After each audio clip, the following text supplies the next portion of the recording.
A very good afternoon, dear students. I hope you all are safe at your place. I, Professor Sonal Agrawal, welcome you all on the digital platform of Agrawal Vidya Vihar English Medium College. This is the lecture for the subject Human Resource Management. In the last lecture, what we did, I just want to brief out in short that we have started with the human resource planning topic. In that, we discuss the meaning of the human resource planning, that the human resource planning is the projection of the manpower demand and the projection of manpower supply, and finally the action is taken to bring the supply and demand into the balance so that organization can achieve the desirable objective or the goal. Then we have started with the procedure of the human resource planning. In that, you can see on the screen that there are 6 steps to do the human resource planning. Out of the 6, we have done with the starting 2 steps. That first one is the clarification of objective, and the second one is about the estimating future requirement of the human resource. We have seen in the first step that your objective must be well clarified and well defined, because if the objectives are well defined, it provides the guideline for making the personal decisions. Here objective must be clarified, that whether you have any organizational objective is there or any national objective is there to do the human resource planning. After deciding this, you have to bifurcate the objective in the primary objective, that is the quantitative balance of the human resource and the qualitative balance of the human resource. We have discussed this all this thing 2 times in our last lecture, and after that we have also discussed some other objectives that are related with these primary objectives. After that, second step is about the estimating future requirement of the human resource to achieve the goals for which you are doing the human resource planning. So before starting the estimation about the human resource for the future objective, you have to consider some of the factors that may affect your human resource requirement. So these 4 are the factors that may affect your human resource requirement. The first one is about the employment trend of your organization of the past few years, and as a HR manager and as a planner, what you have to do, you have to make a study of this trend and assume that that trend will be continue at least for a near future, and on the basis of the trend you have to do the forecasting activity about the human resource requirement.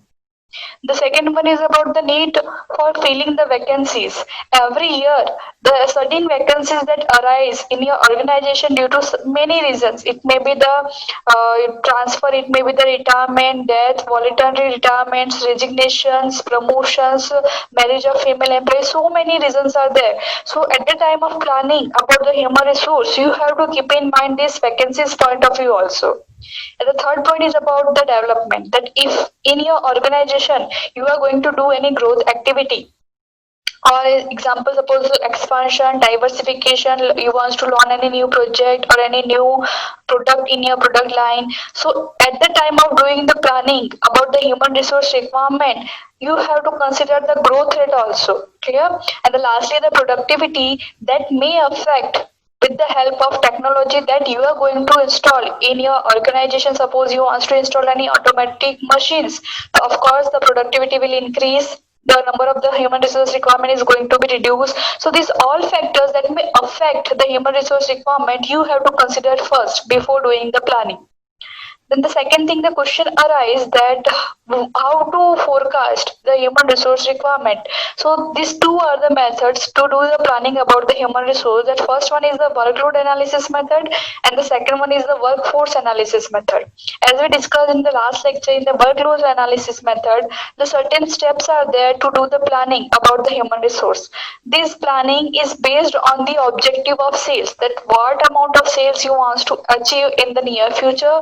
For that sales, what is the requirement of the production, and to produce the goods, what is the requirement of the man hours, and according to the man hours you have to do the planning about the manpower. This is all about the workload analysis. But the question arises that whether this analysis is adequate or not. Of course not. Why? Because in the workload analysis method, you have skipped the point of the absenteeism and the labor turnover rate. These 2 points must be included in your planning. So to remove these types of limitations in the manpower planning, the second method is the workforce analysis method. In the workforce analysis method, the limitation of the workload analysis method is removed, as in this method they also considered the absenteeism rate and labor turnover rate. So now the question arises that how to calculate the labor turnover rate. So for that, the two methods are there, that the labor turnover ratio or the rate can be calculated on the basis of the new appointment made in your organization at a particular period of time, or the number of employees that left your organization at a particular period of time. So the formula is there as we discussed in the last lecture. On the basis of new appointment, if you want to find out the labor turnover ratio, so the formula is number of the replacement during the year, or here you can also write the number of the new appointment during a year divided by the average number of employees during the particular period of time into 100. Now average number of employees means the employees at the beginning of the year. Suppose we are planning for a year, then plus the employees at the end of the year, whole divided by 2. And if you want to find out the turnover ratio on the basis of number of employment left, so here the formula is number of employees that leave your organization during a particular period of time divided by average number of employees into 100. So by using these two methods, we can calculate the turnover ratio. Now we are going to start with the third step, that is the collection of information of the present human resource. Clear? After doing the estimation about the human resource requirement, first step you have cleared that your objective must be very clear. Second step is also done, that you have to decide about the human resource requirement. Now the third step is that to collect the information of the manpower who are already working in your organization or in your department. So now the question arises that which type of information you have to collect. So the answer is that you have to collect the information about the number of employees that working in your different departments, in your different branch, in your organization, and you have to collect the information about their experience and their qualifications, experience of in your organization or from other organizations, and also the past performance, that you have to collect the information about all this.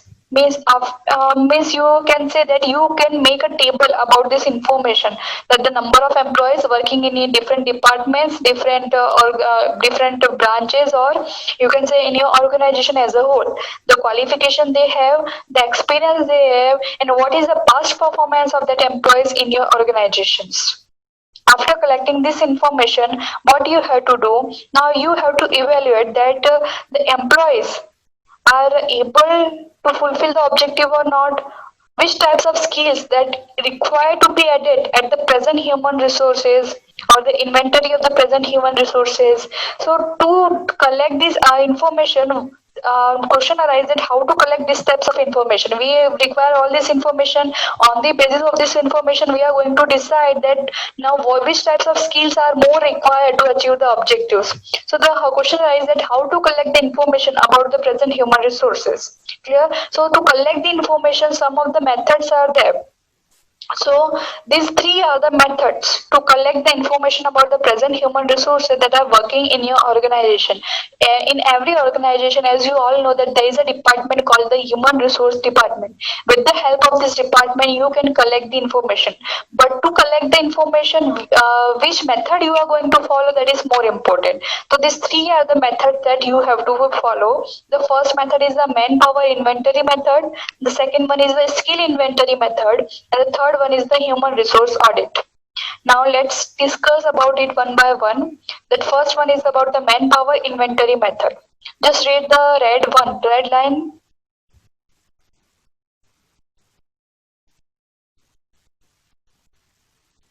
Done. Manpower inventory means the inventory of the number of employees that are working in your organizations. What do you mean by manpower inventory? The manpower inventory, you can say just the data in numbers of the employees that are working in the different departments or of your organization, or you can say as a whole of your organizations. Now, after collecting this information, what you have to do? Manpower inventory, that you are taking the data, you have to mention this data in a systematic manner. That systematic manner means as per the department, as per the divisions, branches, pay scales that you are going to pay or you are paying, the information you have to bifurcate according to the gender wise, that female employees is there or male employees is there.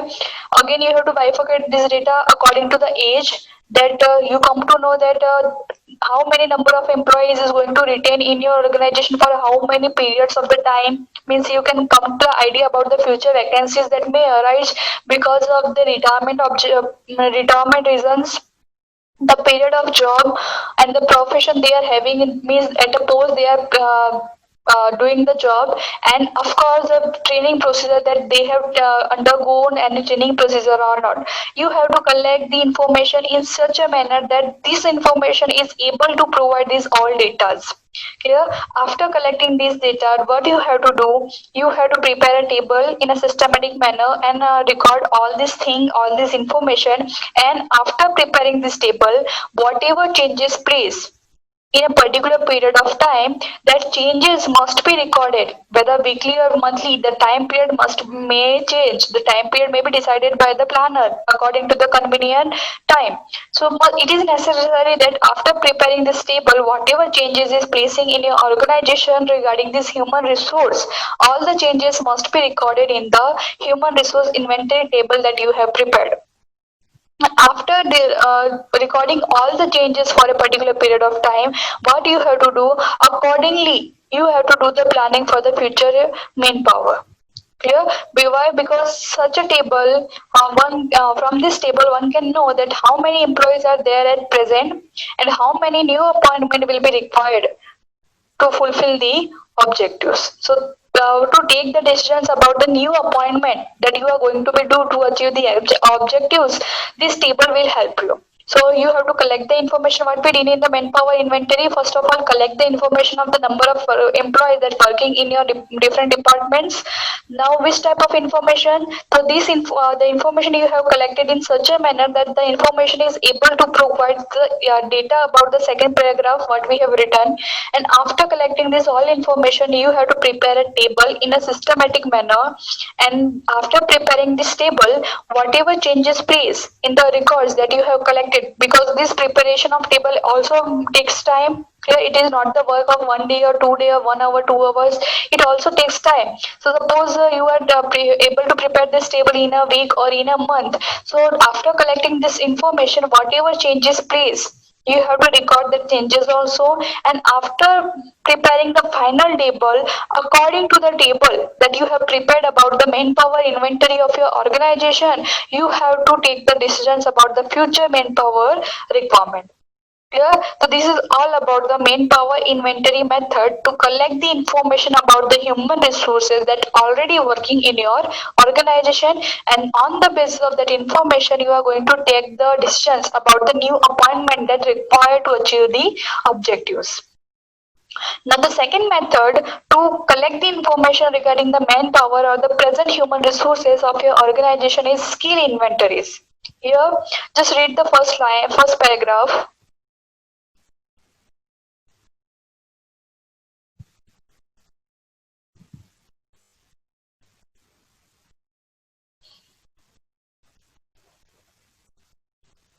Done.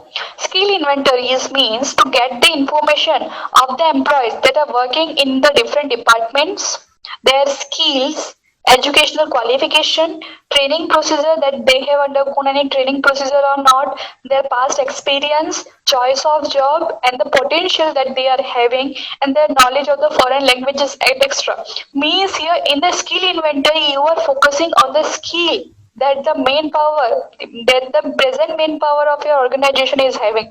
You are not focusing on the statistical data here. In the main power inventory, you are focusing on the data like gender, pay scale, their profession, their training procedure, their age. So these all are the not data that may affect any quality of the person. You can say these all are the quantitative data.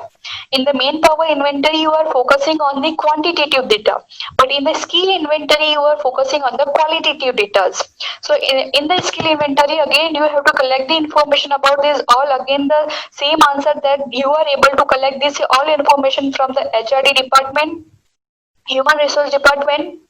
And after collecting this all information, what you have to do, again the same thing, that you have to prepare a table in a systematic manner, that the table will able to answer all these questions that we have written on the first paragraph.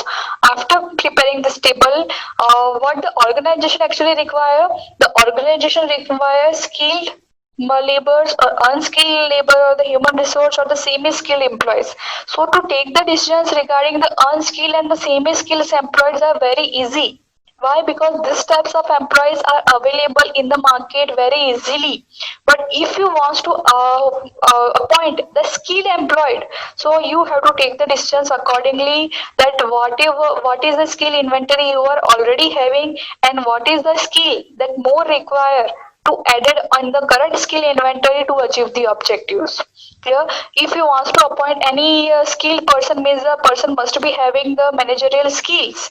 So these types of skills are having the quality like the person must be having the quality to take the decisions, means decision making quality. The person must be having the leadership quality, leadership skills, and the person must be having the communication skills, and the person must be having the organization and the social skills. Clear? Now the question arises that how to collect this information. So you can collect this all information via using the questionnaires method, and you can also collect this information via using the personal interview method. And you can also collect this information via giving some of the tasks to check these qualities of the person, that the person is able to take the decisions in a particular situation or not, the person is able to lead the group or not, whether the person is having the communication skills to communicate with the group, and whether the person is having other organizational skills and the social skills. You can say the informal communication with the groups. So you can check this all still via giving some particular task to the employee, or via giving particular situation to the employee. Clear? So after collecting this all information, again you have to prepare the table as I already discussed in the main power inventory. On the basis of the table, on the table will show that the skill inventory of your organization that you are already having. Now on the basis of this data, you have to decide that what is the more skill required to achieve the objectives. Clear? Whether you require the skilled workers, whether you require the unskilled workers, or whether you require the semi-skilled workers, which type of worker is less in your organizations. So accordingly you are going to do the procedure about the appointments. I hope it is clear to you all. The first one is about the main power inventory.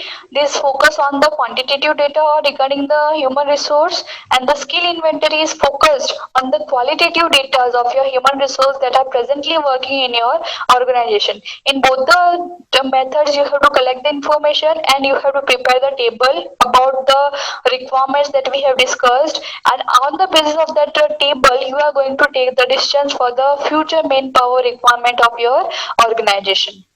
And now the third one is the human resource audit. Just read it once.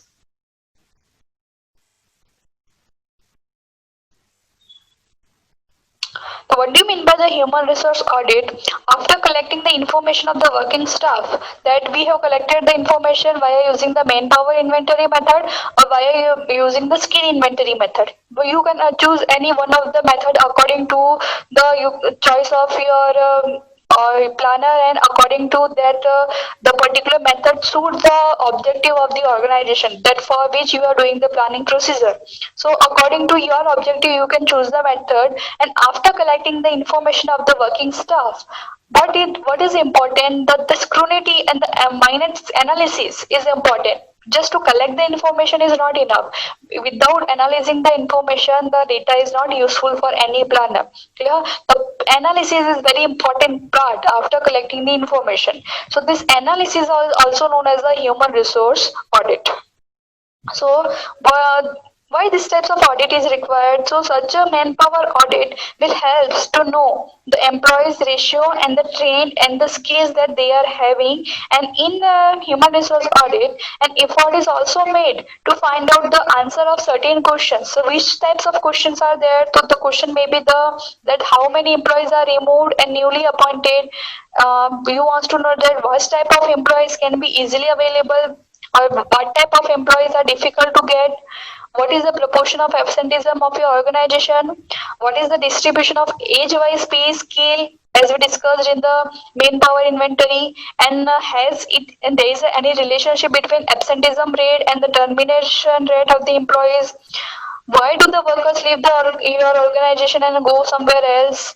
You can collect the data according to the manpower inventory and skill inventory, combine this data and you can come to know this answer of this question. Do you give any competitive salary to the employees or not? Can we make the job?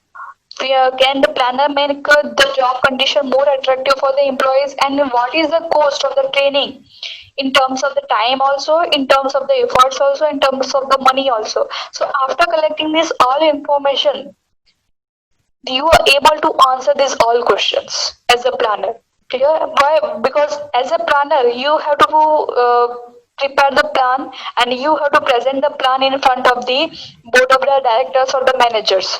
So the manager is going to ask you these types of questions. So if you are done with the analysis of the information that you have collected with the help of the manpower inventory method and the skill inventory method, but if you have done the analysis after collecting this information, then only you are able to answer these all questions. So of course, the human resource audit here is a compulsory part for the analysis of the methods is collected whether from the manpower inventory method or whether from the skills inventory method. Compulsorily you have to do the analysis.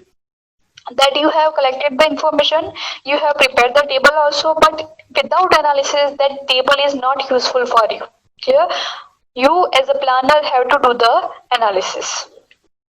The next step is about the determination of the job requirements. Now the question arises that what do you mean by the job requirements? Just read it once.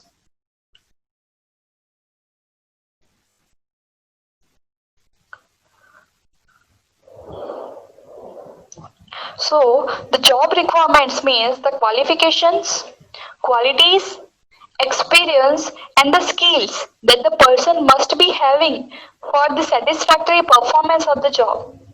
Or you can say the for the requirement according to your objective. Suppose you want to start any new product in your product line. So for that product, what you want to do? You want to do the market research. You want the workers that are capable to produce this quality of goods. You are require a manager to handle this all stuff. So you require different kinds of persons with the different qualities, with the different experience and the different skills. So these all are known as the job requirements. Clear? That are required for the fulfillment of the objective of launching the new product. Clear? Qualification of the person who is going to produce the product will be differ. The qualification of the person who is going to handle as a manager will be differ. Clear? The qualification of the market researcher will be differ. The qualities of each and every person is going to be differ. So this all is known as the job requirement that the organization is required to fulfill the objective. So the question arises that how many number of employees that you are going to appoint as a new appointment or as a fresh appointment according to the job requirement methods. So the job requirements mean in the job requirements the total requirement you have decided minus the present staff, or you can say the present staff in the form of the information that you have collected in the manpower inventory method and the skill inventory method. Clear? Minus this all information and whatever left, that will be the answer of the new appointment that you require. Suppose in the manpower inventory method you have collected the information that with the experience of 10 years you are having 5 managers. Clear? That is the information collected with the help of the main power inventory method. Why? Because in the main power inventory method, as you can see that we have collected the information of the job and the period of job and the profession. So here we can come to know that the person is working in the organization with the experience of more than 10 years, and you as an organization having 5% of this experience with this experience. So but your requirement for the new product is for launching the new product is you require six workers or six managers with the experience of more than 10 years. So presently you are already having five managers with the experience of 10 years. So of course you have to appoint just a one manager who is having the experience of more than 10 years in this field. Clear? So this is the answer of the new appointment, or you can say the determination of the job requirement according to the requirement of the job. What is your requirement? Your requirement is that you require a person who is having the experience of more than 10 years in this field. So this is the requirement. Clear? And the answer says that how many number of person you require with this requirement. So you require 6 persons, and already you are having 5% in your organization. So you have to appoint just one person who is having the experience with the more than 10 years in this field. So with this help, you are able to determine that how many numbers of persons or with what qualities of person you are going to appoint in your organization to fulfill the objective. The next step is about the estimating the supply of the human resources. Now here you have decided that you have required one person or the one manager with the experience of more than 10 years. Now the question arises that from where you are able to get the person. Clear? So the next step is about the estimating the supply of human resources. You have done all the thing. You have collected the information of the present human resources. You have also determined that according to the job requirement, how many number of persons you require with what type of quality. Everything is done. Now this is the time to do the analysis of the prediction to sources of supply. Clear? Yeah, here sources of the supply of the human resource. We are talking about the human resource. So the sources can be the internal sources or it can be the external sources. So which are the internal sources? So ultimately internal sources you can use the internal promotion or the transfer. Promotion means suppose you require a person with the managerial quality, and this type of person is already having in your organization with these types of potentials. So what you can do, you can just promote the person, to promote the employees at a higher post to fill the vacancies or to fill your required post. Clear? Or what you can do, you can do the transfer of the person from one branch to the another branch, from one division to the another division to fulfill this type of target. So this is the option of internal sources. That person is already there in your organization. Just what you have to do as a planner, you have to change the post or you have to change the place. Okay, post means you can do the promotion and place means you can transfer the person from one organization to another, from one branch to the another, or from one division to the another division. These are the internal sources. Now what about the external sources? So external sources means first option is that employees that relieved by the company because of any reason that you have remove the employees that you have suppose for example you have installed the automatic machine in your organizations. So because of this technology you removed 10 workers from your organization or from your company. So these past employees you can use if at the time of requirement, or you can use the relative of any existing staff. Clear? Suppose a person is having any relative who wants the job, so of course you can reuse the relative if you require. Suppose you required for a temporary basis.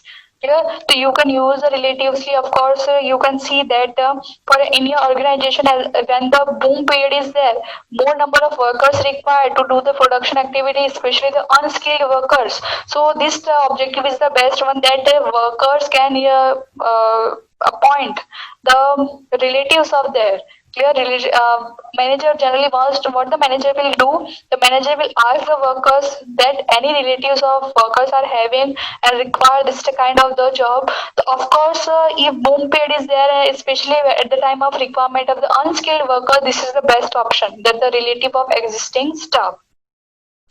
And the next option is that the educational institution is all there that giving the professional education. You can contact these types of educational institution that they will give you the contacts of some of them workers that having the professional education, have gone through the professional education from this type of institutions. There are employment exchange center also too. You can contact to the center. There are waiting list. Suppose you in the past you have done the appointment and so you have prepared the waiting list, or you can say the person who is not appointed, there the person, those persons are in the waiting list of your company, so you can use that waiting list. Yeah, again I'm repeating, waiting list means here you have appointed last appointed before some times. Suppose 100 applicants are there. Out of the 100 applicants, you have appointed just 10 persons. So remaining 90 are in the waiting list. Clear? So according to the waiting list, you can contact to the persons. The next option is there the employees of the rival companies. There the employees who are ready to join your organization if you are going to pay the higher amount, higher salary, or because of the better environment of your organizations. So you can use the employees of the rival company if they are ready to leave the company or to join your organization. So these all are the sources of the external one. The certain decisions must be taken, that whether you are going to appoint the person out of the internal sources or whether you are going to appoint the person out of the external sources. With this again you have to check the budget also. Budget at the time of external sources, of course you have to check the budget. At the time of internal sources, budget will not affect so much. Clear? So but at the time when you are doing the appointment using external sources, so you have to keep the focus on your budget also. The next step is about the human resource plan, that is for the necessary actions, that you have done everything. Clear? You have done that what is the objective of your organization for which you are doing the planning.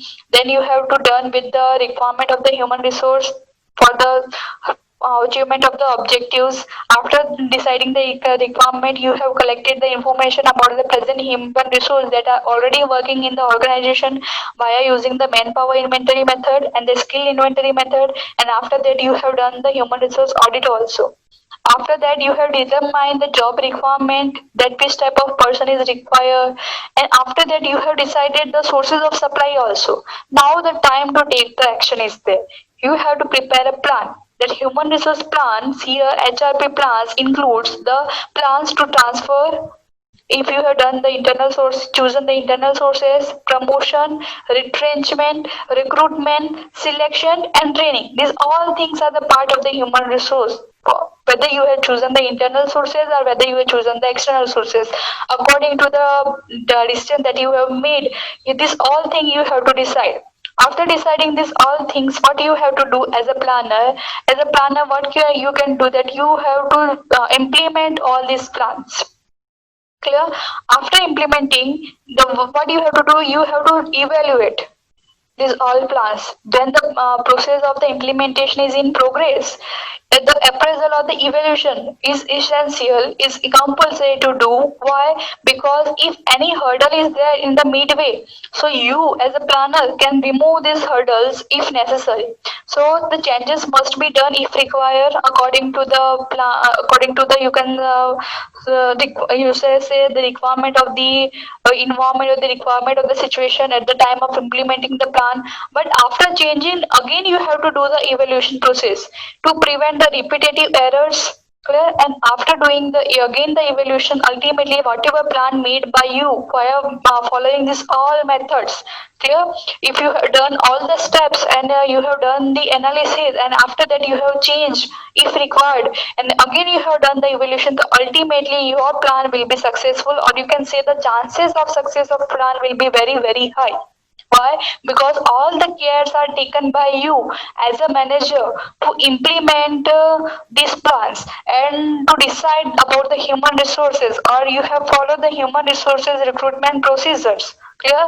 So you have gone through the human resource planning. Clear? You have done all the steps, and after that you have implemented the plan. So of course, the chances of success of your plan will be very high, and of course, the fulfillment of the objective will be 110% will be there. You are as a planner, you are as a human resource manager, be able to provide provide a good quality or the best quality of the human resources to the organization in the optimum manner. So the organization can use these human resources in the optimum manner. You have what you have to, as we discussed in the definition part, you have matched the demand with the supply sources in an adequate manner, so the supply should not be less also and the supply should not be more also, and again with the same quality that the organization require to fulfill the objectives. Clear? So ultimately the plans will be, or the chances of the success of the plans will be very very high. So this is all about the steps of the human resource planning procedure that we have completed in today's lecture. What are the steps? The first step is about the, first of all, what you have to do, you have to clarify the objective. Second, you have to estimate that the future requirement of the human resource in your organizations. And for estimating the human resource requirement, you have to keep in mind the factors, that is the employment need for filling the vacancies, development of or the growth you are going to take in your organizations, and the productivity that may affect because of the technology. And after that, you can do the analysis of the future requirement on the basis of the workload analysis method or the workforce analysis method. And the third step is to collect the information of the present human resources working in your organizations with the use of the different methods, that may be the manpower inventory methods, skill inventory methods, or human resource audit. After that, the fourth step is the determining the job requirement with the qualitative basis also and with the quantitative basis also. And after that, the fifth step is to estimate the sources of supply of the human resources, whether you are going to go appoint the person from the internal sources or whether you are going to appoint the person from the external sources. And the last step is that the to prepare a plan to take the actions. That plan will include the inform all the steps like transfer, promotion, retrenchment, recruitment, selection, training. All these things are included in plans, and ultimately you have to implement all these plans. That these plans will help to create the personal policies also. And after implementing these plans, if required at the time of implementing in a midway, you have to change the plan also. And after changing the plan, again you have to do the evaluation, and ultimately the plan will be successful. These all are the steps of the human resource planning. You can say human resource planning procedure topic is over in today's lecture. And again, this is the MP topic. Start preparing this topic. We are going to meet in next lecture. Till then, stay home, stay safe. Thank you.